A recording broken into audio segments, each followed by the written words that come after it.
Yes. One of those bodies that you talked about, 7, 10, whatever it is, one of them can be the opposite sex of the physical body. What is that body and what's that all about? Well, they say that in the esoteric psychology, every male body is male, his next body is female, the next body is male, and then it's the soul, which is no male or female. The female's immediate body is male, then female, and then it's a soul, no sex or body.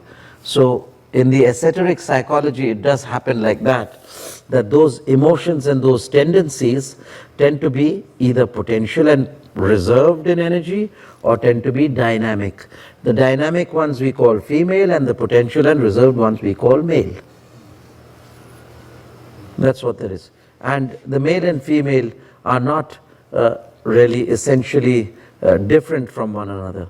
They have the same understanding, It's just at a superfluous level we tend to think of the man as different from the woman and vice versa. But in essence, they're both the same. And so also is the story with creation, that they are really both the same. But to get things going, to make them clash, to make them cling-clang, to make them bang, and to make the matrix happen, you need a corollary. Okay? Action and reaction, night and day, life and death, male and female.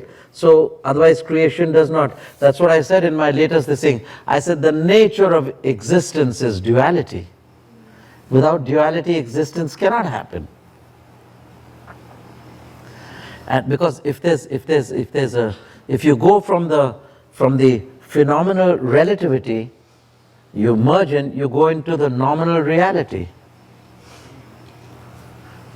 So the whole process of creation is coming into the phenomenal relativity, being there in a steady state, and going back to the nominal reality. This is the cycle of the birth and death, birth and preservation and death of creation, preservation and destruction, if we may use these limited words. So the only thing that's always confounded me is, why is tamasic, assigned why is it assigned to Shiva and not assigned to Vishnu? It seems to me the tamasic is a Vishnu principle, it's sustaining, and that you need this Shiva, sattvic aspect, and yet so many of the dialect books have it reversed. And maybe I'm the one who's reversed here, but it just doesn't seem, when you're looking at the Rajasic, Tamasic, and Sattvic, that Shiva would not fall under Sattvic, and yet so often it's prescribed to Vishnu. Well, if you to get to the answer of this, you have to talk about this question in a scientific manner, in a scientific approach. First, let me tackle the most difficult question of all, which is my nature, to jump directly in the fray of the battle, right in the heart of it. Well, let's take both our flaming swords and jump into the thick of it and talk about the tamasic. Now, when you say tamasic, in the ultimate and final sense, it is not the three gunas, Rajo, Tama, and Sattva. It is the highest state beyond the three guna. Triguna rahitam, sarvadi sakshi bhutam. It is the great deep. And the great deep is so silent. It is so of nothingness. It is so with its center everywhere and circumference nowhere, that its mass is infinite. It's he about whom the great darkness, whose nature is absolute light. And that's because of the incomprehensibility of the whole thing. It is called tamasic. It's called the great deep, the great black. Because the great black, if intensified, produces the intensest of light. I'll give you the example of the tamas, which is the radiant light which conquers the death of death. And that's why Shiva is tamas, because in his form of Mahankal, when you see the Krishna Vivar, means the dark whirling mass of creation, it draws into its vortex gradually, sucking up the whole of creation. Right? Now this has to be a very massive black hole, because do you know, if your earth were we tried to make a black hole of our Earth. You know how big our planet is? We got to start. It's huge, isn't it? With its oceans, and it's so vast. You know how big the black hole of the planet would be? Have a guess. Have a guess. Let's have fun. Just shoot out. Huh? Size of an atom. No. It would be as big as a marble. The black hole. So can you imagine a black hole as big as a supercluster of galaxies? I mean, what must be that? That 100 billion galaxies forming one black hole. So that is an inconceivable thing which may have happened way past beyond many a creation, which is sustaining till, for we know, till I have no words to explain, infinite eternities. We take the example of a normal black hole or even the big black hole. In the center of the very massive black holes, lurking in the naked singularity of the massive black hole, is a star which shines with indescribable light. The black hole is the very nature of tamas. That's why Shiva is called the black hole.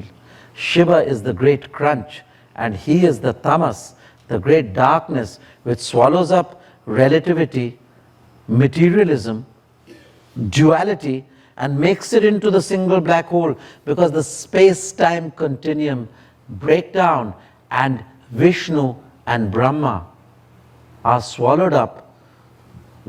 Vishnu is time, Brahma is space, and Shiva is the great time, the great beyond time, Mahankal. They are swallowed up into the tamas.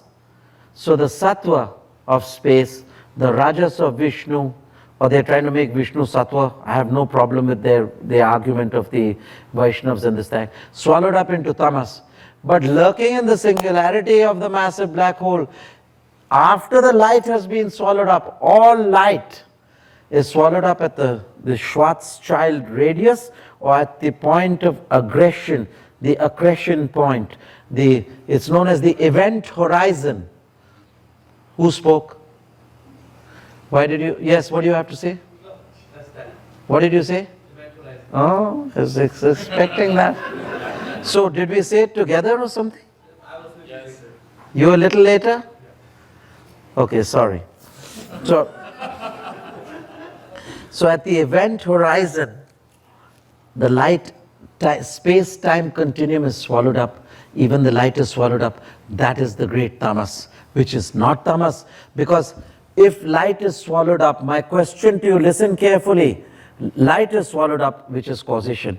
Because on the homogeneous screen of light, all your karma written down. That is causation. Space, nobody has explained this. That's the fact of causation. Space and time.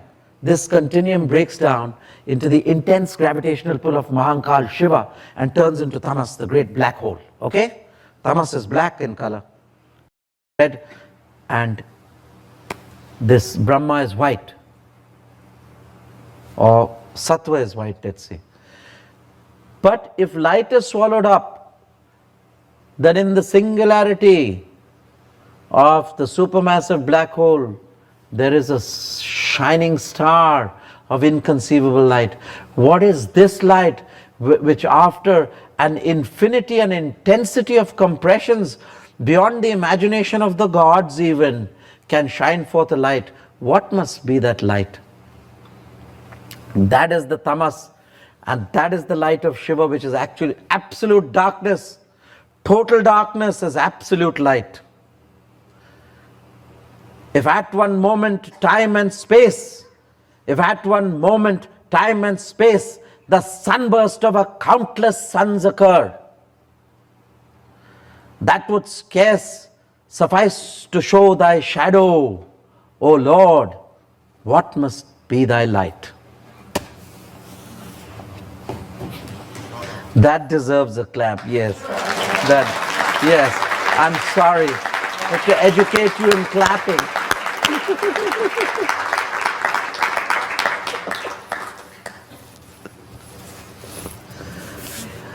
Okay, so have I explained this question? Have you all understood it? I tried to make it as simple as possible.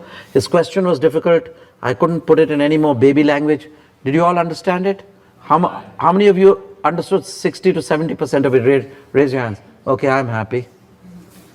How many understood nothing of it? Raise your hands. I'm happy. What can I do? Yes. So, Cabot, how do you find this? Was it a good? Yeah. But this conformed with the. I don't care if it doesn't conform. I don't care at all, because this science is much older. I'm educating the West that India had it long before. This is the Pride of India movement. I have to tell my people, my disciples, my friends, that look, friends, India is not so recent as yesterday, or the world is not so recent, because we are all one family. We are one small globe, and if one mortal or human being discovered it, it's all to our credit. It's a human phenomena. Yes.